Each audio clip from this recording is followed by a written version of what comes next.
Hey everyone, this is Elenbaas from Nightlight Astrology. Happy Friday, everybody. We're going to take a look at Jupiter and Saturn squaring one another this weekend. Jupiter in Cancer, Saturn in Aries. We've been taking a look at this in several episodes this week. And what we're going to do today is look at this from the standpoint of its history. So we're going to go back to 2020 and we're going to look at the conjunction. We're going to go forward and look at the sextile. Then we're going to retrace this square, which has had several previous installments, you might say. By doing this, I am going to give you some history to track and also some tips that I have for making that tracking more useful or effective. I think it is really important to take time to not, always when there's a transit that's part of a larger cycle, to look back at the sweep of the entire cycle, because you're really going to get far more out of that kind of analysis if you take the time to do it than if you only look at the present, the present aspect. So that's what we're going to do today. I hope that you will find this interesting. I found it super insightful to look back at the history of my own life and tracking. I'll share a few thoughts from that along the way too. So anyway, that's our agenda for today. Before we get into it, as always, remember to like and subscribe, share your comments and reflections. Please share some of your tracking with us. I love seeing when people fill out the comment section with some meaningful correspondences that they note around the timelines that we present. It just really helps other people who might be on the fence of taking the time to do the tracking see that it's worth it. So please do share it, because I'm sort of evangelical about this kind of tracking. I want everyone to learn how to do it and do more of it. Transcripts of any of these daily talks can be found on the website, which is nightlightastrology.com. I hope that this channel is a place for your daily spiritual practice. And if astrology is a part of your spirituality, then I hope this will be a safe and meaningful place to study and pursue your studies.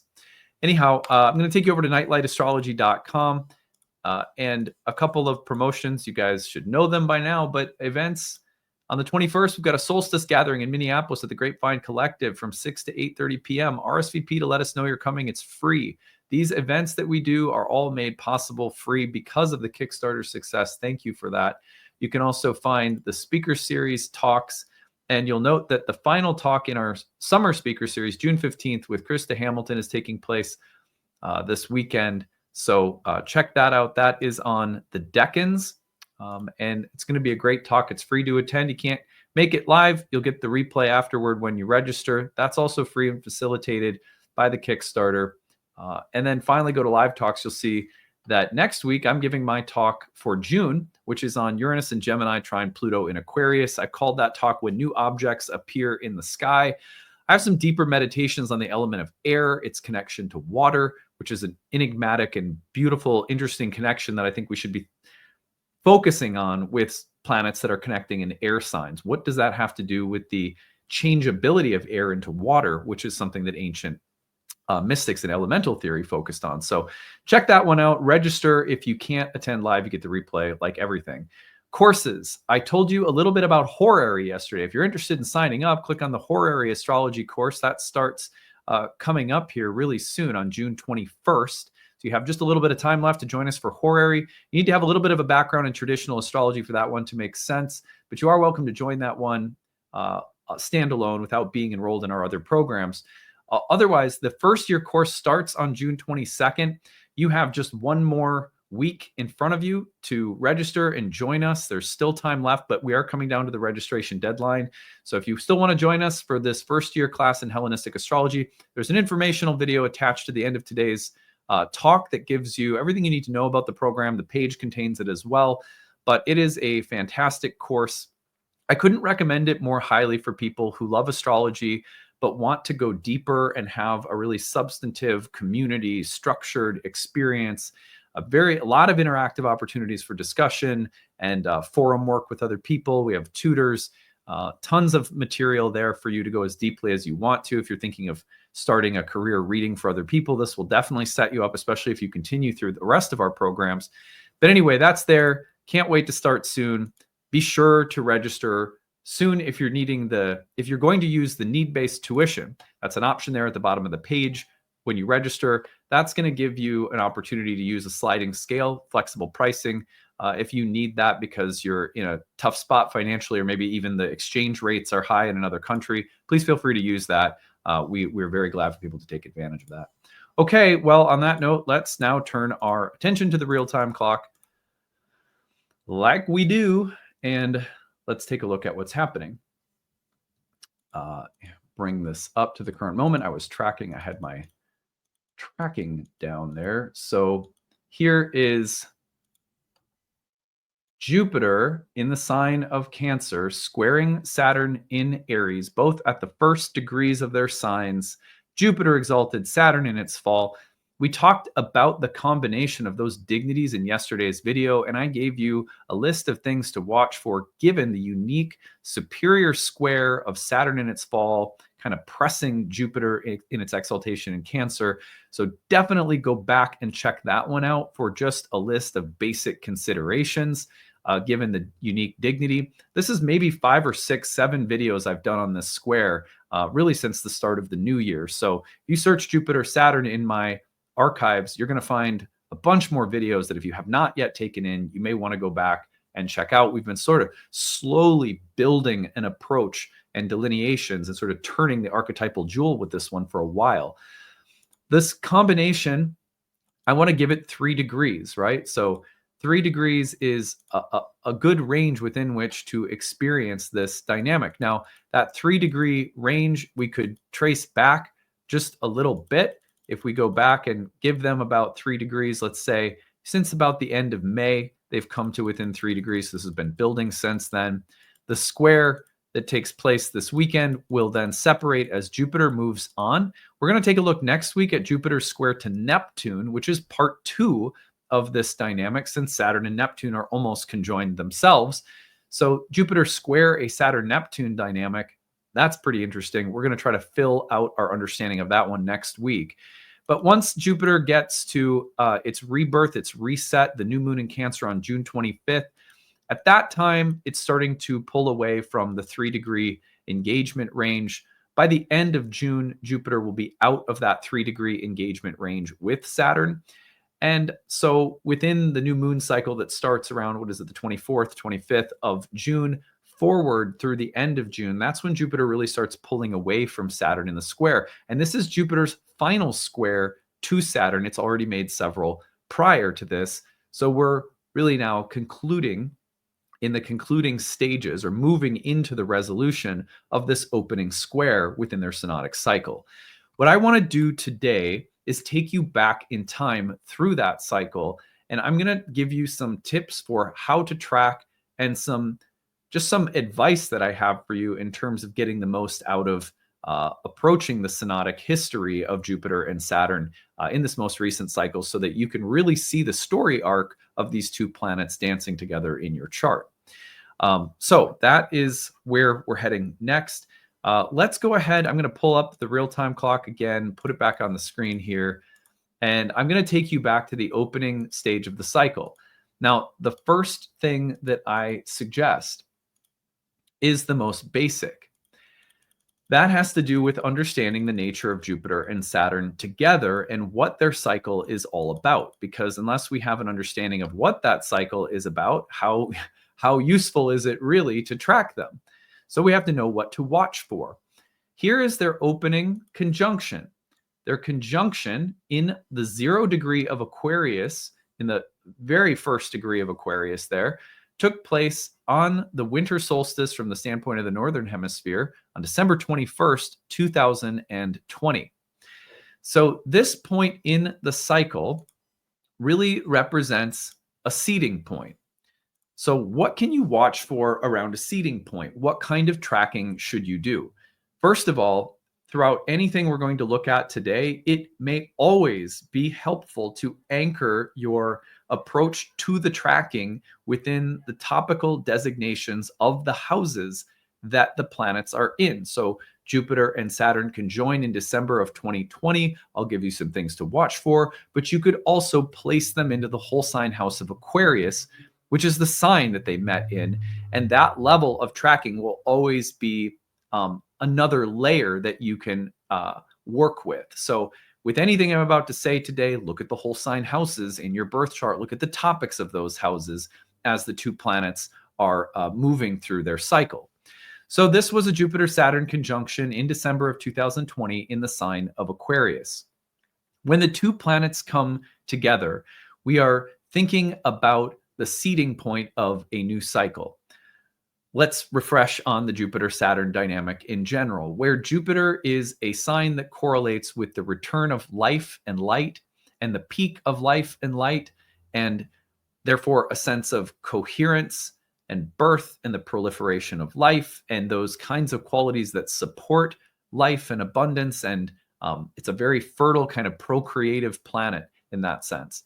On the opposite end of the spectrum, one of the natural planetary opposites of Jupiter is Saturn. Saturn represents death and autumn and winter, and it represents impermanence and decay and old age. Saturn is not an enemy, although for those of us, living mortal lives, the realization of endings, impermanence, death, suffering, the realization of our mortal framework in life can be very difficult for us. It's something we often fear, and we tend to push Saturnian realities out of our awareness, which for ancient astrologers was why Saturn could be also associated with ignorance. I'd rather remain sort of willfully ignorant of these more difficult realities than learn to live with them. So a Saturnian person is often described as someone who has an approach to life that's realistic. They don't try to push the difficult or wintry qualities of life in the cosmos out of their awareness. And we call that a kind of wisdom. Jupiter is another kind of wisdom, the kind of wisdom that's buoyant and optimistic, and maybe where a Saturnian person might be sort of melancholic and a little wintry and harsh in their assessment of things. A Jupiterian person may be really buoyant and optimistic and may live from the spring-summer side of things, so to speak. But when the two planets come together, we're talking about the evolution of wisdom and understanding in our lives at very deep felt and instinctual or intuitive levels, spreading out into the various organizational systems and structures that govern our life and reflect that developing wisdom. So on the societal level, Jupiter and Saturn dynamics are often reflective of changes in government, changes in law, not all of which are necessarily just getting progressively better. They can reflect changes for the worse, changes for the better, but it reflects the evolution of paradigms and structures that reflect whatever philosophical understanding or sense of truth or wisdom is maybe popular at the time, or that is reflective of what we value at any given time. So Jupiter-Saturn dynamics have long been associated with changes in regime politically, and or the development of storylines that have to do with how we think a society ought to be run or governed or shaped, the laws, the policies, the people who lead, institutions, and how they're designed or structured, often associated with Jupiter-Saturn dynamics, because the two planets have so much to say about wisdom, and specifically how wisdom shapes structures in our life. Now, those structures can be psychological, they can be relational, interpersonal, they can be with respect to things like money and business, or they can be really sort of macrocosmic and reflect things like the ongoing changes of structures that govern or hold the civil social fabric together. So remember that when the two planets come together, we're talking about the seeding point.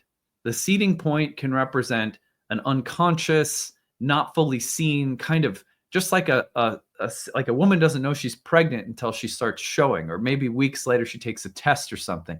Oh yeah, well, my body isn't showing any signs of pregnancy yet visibly to the world, so there's a seed growing in an invisible place.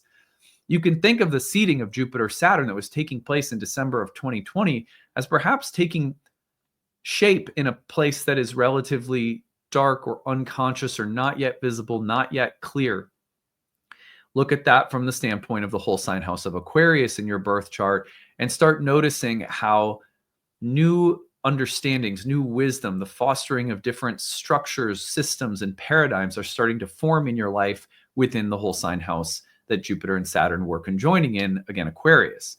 So now when Jupiter and Saturn separate from the conjunction, the seeding is going to go through a process of gestation, differentiation, sort of crisis testing, stress testing, and further development, and then full maturation at the opposition, right? And then the waning part where the process starts delivering its fruits and then sort of going into a phase of deconstruction, and then finally rebirth again. So that long cycle is what we're in the midst of. And right now, since the conjunction, we're now at the first square, which is the first hard aspect. Let's go back to the real-time clock and let's take a look. So here again is the conjunction in 2020. What I find really interesting is that for me, like Aquarius is my career house. It occupies my 10th house. So when I look at what was seeding at that point, several new programs. Our year 3 program was seeding for the masterclass series, the seeding for my new book. There was so many things that were just getting implanted in my brain, so to speak, as ideas that within the subsequent years, I would start to build and develop new facets of Nightlight and its offerings. It was also a period of time in which I was bringing in staff to help me for the first time. I had not had anyone to help me. 2020, and by the end of 2020 was the first time that I had anyone else on staff helping me, and I had to have staff because we had grown so much. So the seeding for me in the 10th house tracks really nicely along the lines of just these first inklings of growth that were forming and developing within my career house. Now, so you can see the seeding of new understanding, new wisdoms, excuse me, and then the development of structures or paradigms that have to take place in order to support that new vision or that new sense of understanding that was coming forth. All right. So, excuse me, let me drink some water. Now, going forward, we are taking this forward to June of 2023.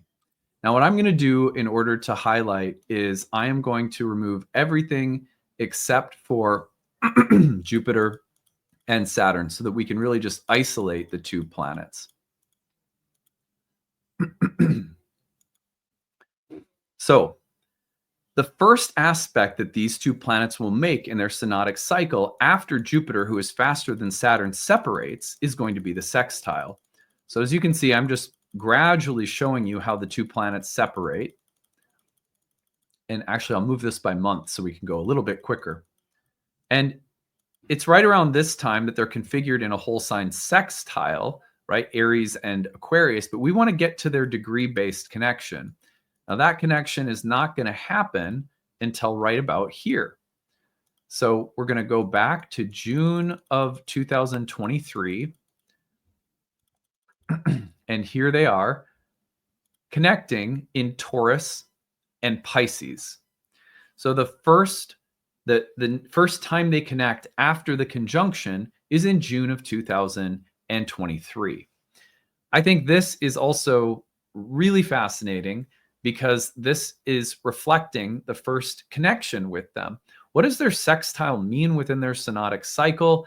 It means that there is a little period of time in which Jupiter and Saturn and the development that they're creating in our life around wisdom and the way that wisdom and understanding changes paradigms and structures in our lives that hold that understanding in place, so to speak, that become like guidance systems. And Jupiter's sextile to Saturn reflects a time of harmonization, positive support between the two planets, things that are sort of nicely developing. So what I find really interesting about this is that this was, I look at this in my own chart. So plug these into the whole sign house of Taurus and Pisces. It was right around this time that this is now my first house and my 11th house that I was really separating myself from a religious community that I was a part of in large part because I felt that I had a history of, and this group was also sort of encouraged a transcendent approach that was maybe not acknowledging enough of the bodily, physical world and life that we're living, that was so focused on transcendence that I started to feel like something was missing. And that reality that was missing was very physical, very sensual, very embodied.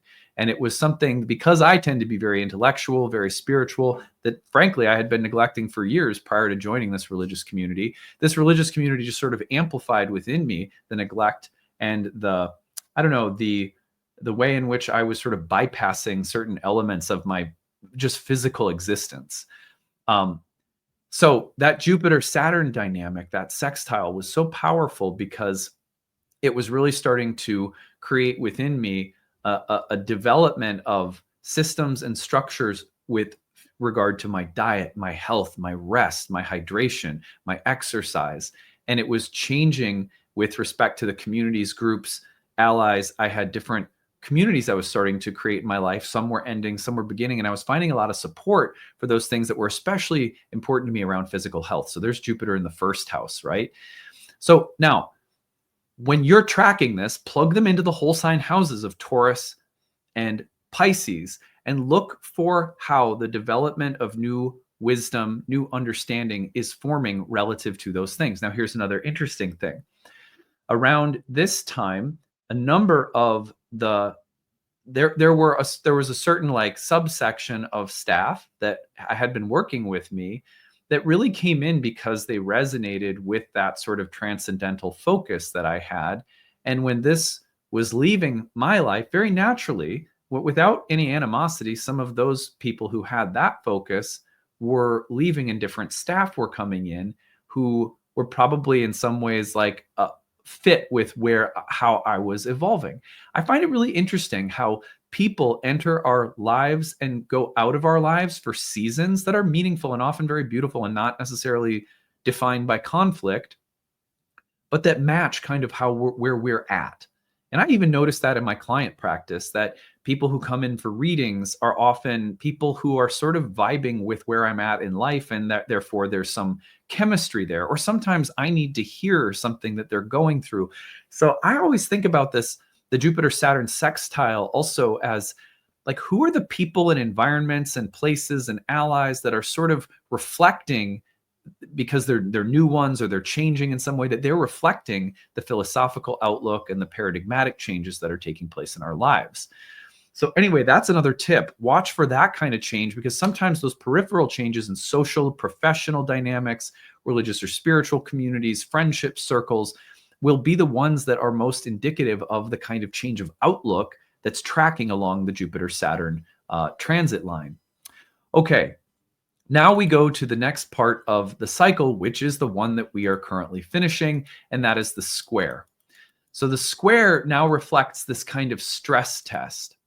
The stress test is, because the two planets are in a square, now we're talking about things that are, in the Jupiterian sense, that are wanting to grow and evolve and develop with that kind of buoyant, procreative sense of things, like very fertile, very growth oriented. Saturn comes in with the reality check, the things that aren't working, the things that might block or prohibit us, the endings or the hard realities, the impermanence, the death, the kind of wintry Saturnine experiences that maybe either check that progress or refine it in some way, deepen it, make it more mature and solid.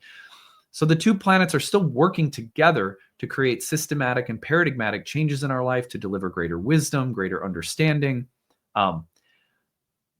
But the conversation becomes just a little bit more stressful when they're in the square. So the first square was in August of 2024.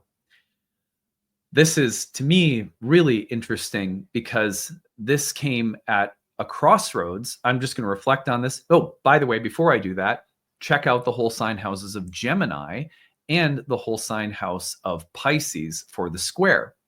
And you don't necessarily have to connect the topics from one phase to the next. in terms of the houses, that can be a little tricky and overwhelming.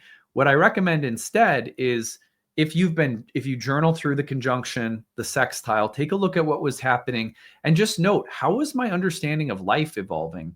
What system structures, paradigms, outlooks, beliefs were changing or shifting?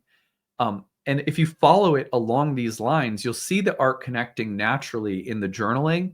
And sometimes that's going to be more coherent than trying to fit them together into the house topics one after another, because sometimes it'll feel like the house topics are a bit unrelated. But nonetheless, the process is not. So anyhow, Gemini and Pisces track during the square in those whole sign houses if you're going to. Now, this first square I was noticing came in for me in the 2nd and 11th houses. So we have things like money, finances, business, things that you're growing or developing, even things like diet, anything that supports you on the physical level in the 2nd house, and then 11th house, things like allies, etc.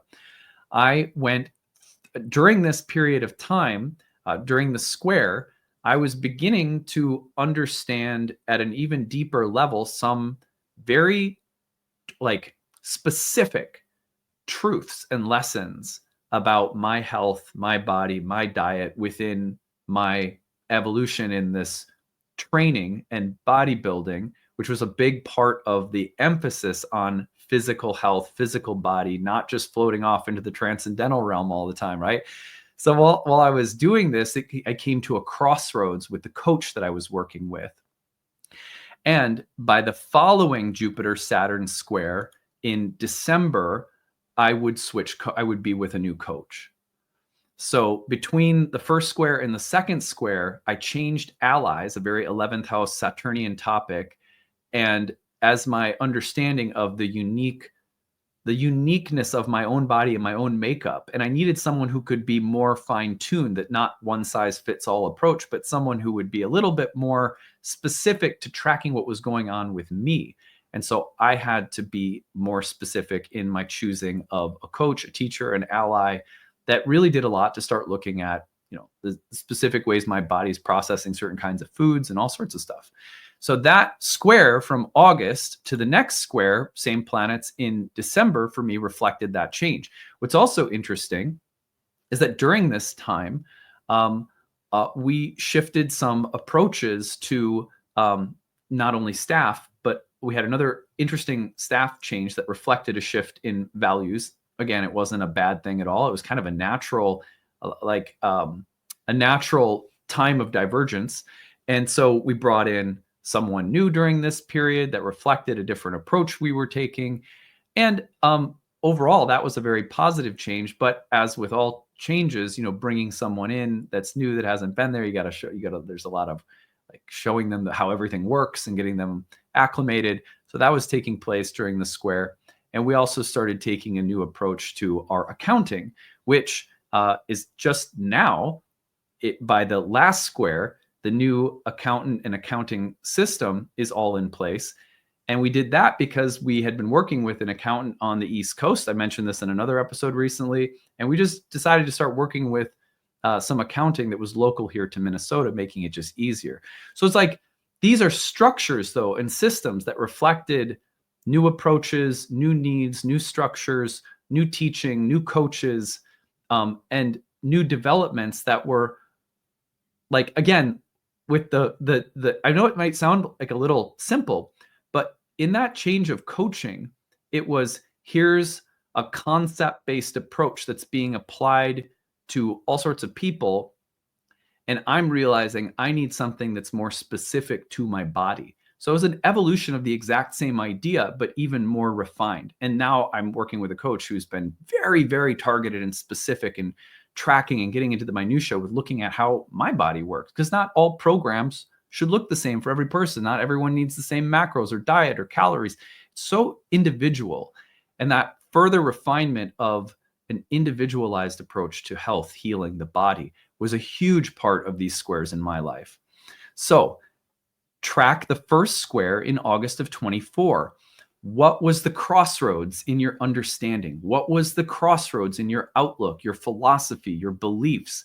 What truths were coming up that were hard to look at? What changes of approach were necessary in different areas of life? Follow that square into December of 2024 for the second part of the same story.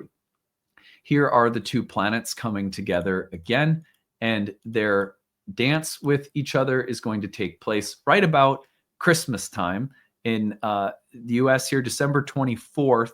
The two planets squared yet again. So again, I already told you the way that worked for me, but you can track those two periods as very closely connected with one another, since it's the exact same signs and houses in your birth chart. All right, well, that now brings us up to the final square, which is now taking place here in June of 2025. This final square takes us into two new houses. So see how it's moved across these houses. And what is so nice about this is when you track the cycle in its totality, they're going to hit most houses in your chart. Since their starting point, we've seen Jupiter and Saturn together in Aquarius. We saw Saturn and Jupiter in Pisces and Taurus. Then we saw Pisces and Gemini. Now we're seeing Aries and Cancer. So you can see from Aquarius all the way on this side of the chart. Let me just draw it out here. We have seen these two planets go through Aquarius all the way through Cancer in their dance. That's really cool. And I'm going to show you how the rest of the cycle plays out in preview so you can be aware of the upcoming dates as well. But here's their final square. Track in Cancer and Aries in your chart. Right now, it might be hard to really see what they're up to because we're in the midst of it. It might be much easier to see what they're up to by the end of the summer, or if you're in the end of the winter, if you're in the Southern Hemisphere. Either way, the square right now is most intense between right now, this coming weekend, through about the end of June. This is a time in which the continued evolution of beliefs and the connection between beliefs and structures that reflect the direction of your life. Like the way that we shape our relationships, the philosophy that guides how we deal with conflict, the philosophy that guides how we're doing our work with people, or how we're running our business, or how we're raising our kids, if you have them, or how you're dealing with friendships. There's always new wisdom and understanding that's being cultivated. Here's another intense moment where that change, that deepening is reflected. So what's happening for you right now? Now, this square, again, we went through yesterday from the standpoint of the dignity exchange and more specific things to watch for. So be sure to watch that video. And then you could go back to the beginning of June and look at the Jupiter into Cancer horoscopes, or go back into the horoscopes for May and look at the Saturn into Aries horoscopes that we did with Alex and Dana. So there's a lot of content on my channel that has already covered these from so many different angles that if you're like newer to the channel, go back and check those out because they're really going to help you. Now, the other thing here, all you have to do is search Jupiter-Saturn in the archives and you'll find a ton of videos that I've done recently. So let us push this forward now a little bit so that we can outline the rest of the cycle. Now, right now, like honestly, in my own tracking, I'm in it. So I don't track while I'm in it. I'll probably start tracking this and reflecting on it either later in July or August. Maybe something really dynamic happens. But the thing that makes it it's so important that everybody understand that these cycles are so long and sweeping that you have to pay attention to how things as broad as a paradigm are slowly but steadily changing. It's like a big boat with a really takes a long time to turn it around. These developments, square between Jupiter and Saturn that started last August, finalizing almost a year later, you have to have the patience and depth to track those kinds of paradigmatic changes and notice them. And so are you going to notice it? Sometimes there's big events that happen right around these dynamics. For sure, you'll see some, but sometimes you won't. And you'll just 2 months from now, you look back and you'll observe the way that June and July were a pivotal turning point for your understanding and wisdom and philosophy of life. So anyway, if we take this forward now, we're going to get these two planets into their trine. And the trine comes next, right? So we're going to see the two planets. Here it is, August of 2026. We've got Jupiter in Leo, Saturn in Aries. The two planets are trine to one another. That's a powerful dynamic. Now, Jupiter is going to retrograde, and the two planets are going to come back toward each other. They get pretty, yeah, here it is.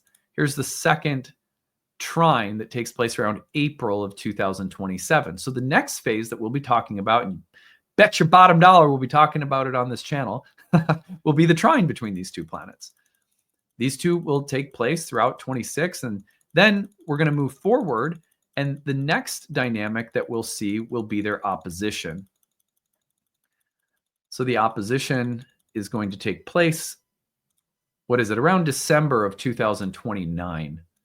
That opposition then becomes like the full moon of the cycle. And there's a kind of duality that presents itself in the evolution of our understanding and growth that we then have to face. And these are very pivotal moments of how our life philosophy changes. So let me take you back in time to show you the seeding of the prior cycle between these and the full moon, so you can also have a feel for that. I think that can be really fun to do as well. So let's go to the two planets are coming together right about here. This is about May of 2000. Okay, May of 2000. I was graduating high school for me. So then we're going to take them into their opposition. Graduating high school. Now, here in the spring of 2010, 10 years later, we have their opposition. That's the full moon. So look at the spring of 2000, the spring of 2010 for the kind of start and peak of the last Jupiter-Saturn cycle. That can be a really useful exercise. So for example, when I was finishing high school, I was beginning on a path of philosophy. I talked to you guys on the channel a while ago when Saturn was in Aries in the later part of high school. I left high school early to go to a community college, started studying philosophy. And by the time I graduated high school, I had almost 2 years of college credits built up, almost all in philosophy, went on to get a bachelor's degree in philosophy. And then the path gradually in the next couple of years would take me into the world of ayahuasca, recovering from addiction, going to graduate school for creative writing. And in 2010, I published a book about ayahuasca that essentially encapsulated that entire timeline. And during that period, from the end of high school, where I started at a Christian college, through 2010, when I'm writing a book about ayahuasca, that cycle was the biggest in my life to this point in terms of the evolution of my beliefs and my understanding of life. Of course, that one was also taking place from, 18 to Saturn return, right? So there's a lot of different cycles you could map onto that time period in all of our lives. But anyhow, I hope that this has been useful for you. I love this kind of tracking. I love to at least give it to you here and there so that you know how to do it, so that you have it available to you, because there's such a wide variety of people who watch this channel, from beginners to intermediate to advanced. And I think it's important to provide these deeper timelines, because it's just disingenuous to tell people a Jupiter-Saturn square is just about these things right now. It's not. It's for thousands of years, the Jupiter-Saturn dynamic has been studied cyclically. So I think it's important to at least try our best to do that tracking work. Use your phone. Use the images in your phone to go back to 2020. Go back in emails. Those are great ways of doing it. If you have a calendar that's kept in your phone somewhere, that can help as well. And if you don't find anything, don't give up. Astrological journaling is something that, just like dream journaling, you set the dream journal by your bed and you go, I'm going to dream journal. And then the first couple nights, you're like, I can't remember any of my dreams. But if you keep that dream journal there and you keep the intention, one night you're going to remember a dream, you're going to write it down. And in my experience, it's like the floodgate slowly starts to open, and all of a sudden the tracking of dreams becomes more habitual and rhythmic. The times in my life where I've done dream tracking, that's how it's worked. The same thing is true for astrological tracking. If you're not getting much at first, just keep doing it. Just keep trying it. And in time, when you start making those connections and observations of patterns across timelines, it becomes easier and then the floodgates open. So anyway, just a little encouragement there. All right, stick around after I sign off. There's more information about the Year 1 program. You just have 1 week left to register. We start in about another week from right now. I would love to see some of you in class. I think studying astrology in an intensive, immersive program with other seekers is one of the best ways to develop personally and spiritually. Whether you practice for other people or not, everyone's welcome in our program. So, all right, that's it for today. We'll see you again next week. Bye. Hey everyone, thanks for sticking around. I'm excited to tell you about our upcoming program, Ancient Astrology for the Modern Mystic. It is our first-year course in Hellenistic astrology that begins at the end of June. June 22nd is our starting date. I'm going to take you over to the course page to tell you more about the program and what you will learn while you are in it. So here we go over to the Nightlight Astrology website. You can find this at nightlightastrology.com. Click on the courses tab, go to the first year course. Now this program is ideal for people who maybe have a little bit of background already in astrology. Maybe you've done some studying on your own independently, taken some courses or webinars and workshops, but you're looking to deepen your understanding of astrology. And maybe Hellenistic astrology in particular has been calling to you. I'll tell you more about what Hellenistic astrology is in a minute, but on the first year course page, you're going to find everything that the course includes. I want to make the structure of the course clear first, and then at the end, I'm going to tell you 5 reasons that I think anyone might have for studying astrology, and you can see if you check any of those boxes. First of all, there are 30 classes on the year. It's just a little under a year-long program with 30 webinars. Every webinar is 2 to 3 hours long, including a lively Q&A and conversational section after we finished our lesson for the day. Each of those lessons I lead personally through live webinars, so you can attend those live. If you want to follow along at your own pace in your own time, on your own schedule, you can always look at the recordings and take those in. And I'm going to show you what the class page looks like so you can see how you can interact with the course as uniquely and creatively as you want to. But you can either attend the live webinars or listen to the recordings or audio or video. In between major units of study within those 30 classes, we have separate classes outside of the 30 classes that are essentially tutoring sessions led by our staff, our course directors. We have 3 of them for our first year program, 3 tutors that help me guide every single class you're in and lead study sessions, and are also staffing an interactive group forum discussion where you can ask questions, look at charts, practice what you're learning with all of your classmates and with tutors there to help you. They'll always answer questions within a business day. So it's a really well-staffed, well-structured program. In between those major units of study and the breakout sessions, we also have guest speakers that come in throughout the year that you get free access to. The recordings are archived for you in your class folders. So you're getting people within our curriculum. And you're also getting to visit with some astrologers who are outside of the Nightlight School, but we really admire their work, and so we bring them in. You also have a ton of bonus material. With every lesson, we have recommended quizzes, study guides, optional reading. And that allows people who are really, really, intense, deep, like studious types to go as far as you want to with the material, while other people who are maybe, content to take things in at, just kind of taking in the classes, that's there for you too. So you can kind of go as deeply as you want to. The class, as the year goes on, goes through major units of study in ancient Hellenistic astrology. So if you're not familiar with ancient Hellenistic astrology, this is the earliest form of horoscopic astrology. This is where the astrology that you've probably learned today comes from originally. And that makes some of its features unique. Like, for example, ancient astrologers utilized whole sign houses. We study why they used whole sign houses, how they used them, and we study the why behind really everything: houses, signs, planets, aspects, dignities, essential and accidental dignities, delineation approaches. How do you read and predict within a natal chart? All of those theoretical areas of astrology we not only learn how to do, but we learn the why behind it.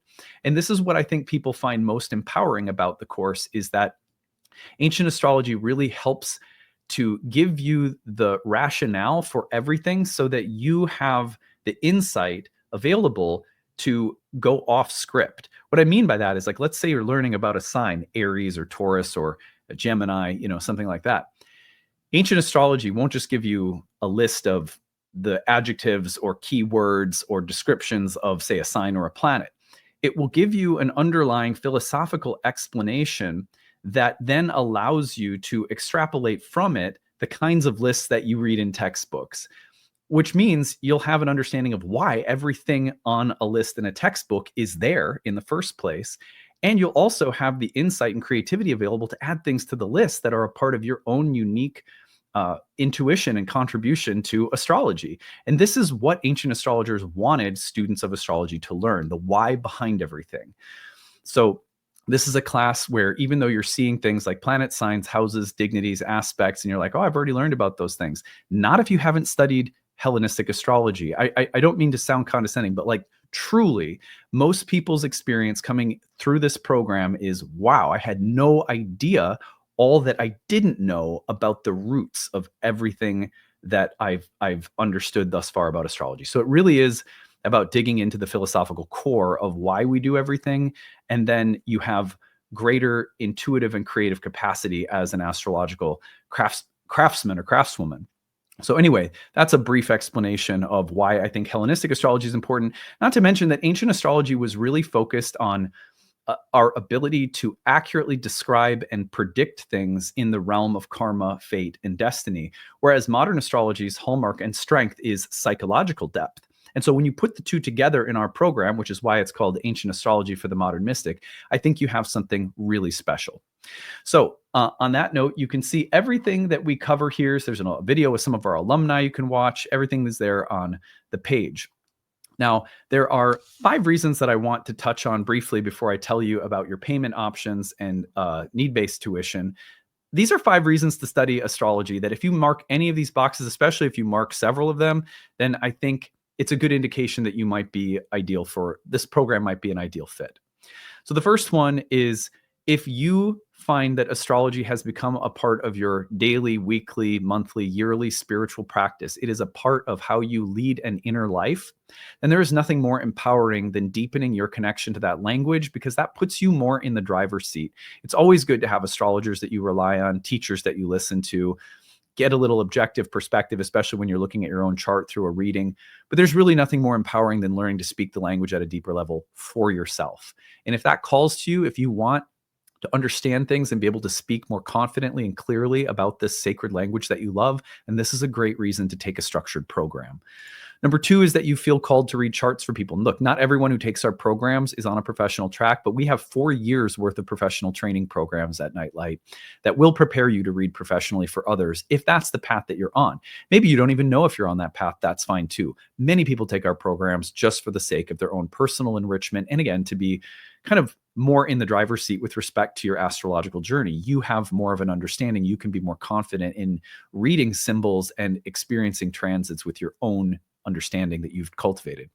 But sometimes people want to read for other people. This will definitely set you up to do that. We have a certification track where you can take exams at the end of every year. They're optional. You don't have to if you're not on that level of interest. Number 3, you have done a lot of self-study. You've heard things from here and there, but you're looking to bring it all together. It is overwhelming to study astrology on your own. So if you want organization, structure, and coherence, what you're getting in this program is going on 15 years of training astrologers, 15 years of developing curriculum that has in mind the overwhelm that many people experience. And this program is structured year 1, year 2, year 3, however far you want to go with our curriculum, to give you an organized, structured, coherent way of understanding the history and language of astrology from both ancient times to modern times, in all of the vastness that the field includes. And also, as we go, we want to give you the confidence that you are a part now of an astrological lineage. Astrology has always been practitioner-based. Coming through Nightlight, you are going to have the opportunity to feel aligned with a lineage. If you like my work, if you feel aligned with the way I speak the language, then this might be a good reason to come study with us. Now, if you're seeking the why behind things, if you're like, yeah, that's interesting, I get it, I understand, but why? Why signs? What's the difference between a sign and a house? Why do they ever come up with a sign and a house? What's the distinction philosophically? Why does Mars represent this? Why does Mars in this sign represent that? If you are someone who feels empowered by understanding the why behind things, you are going to love this program, because that's how I am as a teacher. That's how I am as a person. And that's what this program is really all about. Number 5, you are looking for astrological community. Look, I think Nightlight is unique in terms of the kind of warmth, acceptance, safety, and inclusiveness that our community includes intellectually, spiritually. We are really pride ourselves on being a peaceful kind of family. I'm a Cancer, right? So it's kind of a family-oriented environment. So anyway, I will end it there. If you check any of those boxes, you may want to consider studying with us. Now, I'm going to take you over to 2 things. I want to show you the dashboard. So here is the Thinkific page. You're going to join this, and on your dashboard, you're going to find any courses that you've enrolled in at Nightlight, and there are many, so you may end up in being involved in multiple courses, and you'll find that they're all there on your dashboard. Click on one of them, and it will take you in. You're going to find that on the left-hand side, there's orientation instructions, course information, class links, and calendar, all the technical stuff you need to know when you join the course. And then you're going to find that when you go through the lessons, that the lesson includes the video, the audio, the slides, the transcripts, the Q&A box text if you couldn't make it live and see what people were talking about, flashcards, homework, a bonus PDF with all sorts of additional recommended reading, bonus videos, additional video links for bonus material. So every single time that you want to visit something within the course, everything is nicely organized. So you can see here, I'm going to pause this before it starts going, but you can embed the video right there. It's embedded and you can watch it. And then if you wanted to, you could also, right here, you could also download the video and watch it on your own device. And that's same for the audio as well. And then as you go, you'll see all of the lessons are laid out. The study sessions are also recorded if you can't make those live. So everything is nicely arranged on the website for you. And that makes it a course that if you wanted to take 3 years to accomplish, you could take 3 years to accomplish. If you want to take it for the sake of getting certified, you have the full year plus an additional year to take the exam. So, 2 years total that we give people if you're on a professional track. But most people complete the program in a year. And a lot of people, over 50% of our students go on to our year 2 and then our year 3 and horary programs as well. Now, final thing I'm going to show you is right here. You're going to find here is the enrollment options at the bottom of the first year course page. Again, this is at nightlightastrology.com, and you're going to click on the first year course, go to the bottom. The early bird payment saves you several $100s off the cost of the course. That's available till May 15th. Early bird installment plan saves you on the installment plan, regular cost of the course. That's also only available until May 15th. And then need-based tuition. All of our programs include a need-based option where we give you a sliding scale and we say, you pick your monthly tuition number within this sliding scale, which is greatly reduced off the normal tuition price. That is for people who are on a fixed or limited income, receiving disabilities, single mom, whatever the case might be. We want to make sure that nobody's priced out of studying astrology. So you don't have to feel any shame. If that is you, if you need help, if you want to take this, but you need to make it work within a tight budget, we get it. Times are tough right now. We don't think people should be priced out of studying a sacred subject like astrology. So we've been offering need-based pricing for 15 years. Nightlight is a donation-based school. It started that way. We have a sliding scale, so it's kind of like donation. You get to choose your rate anyhow. So if that's something that will help you, please use it. Thank you for listening to this. I hope it gave you a really deep and comprehensive introduction to what the course is all about and why you might find it exciting to come study with us starting at the end of June. So any questions you have about the program as you're visiting the course, email us info@nightlightastrology.com. We'll be glad to talk about anything that you have questions about. We are here and we have a wonderful staff of people at Nightlight who will be a part of your learning experience and are all glad to help you. All right, that's it. We'll see you again later. Bye.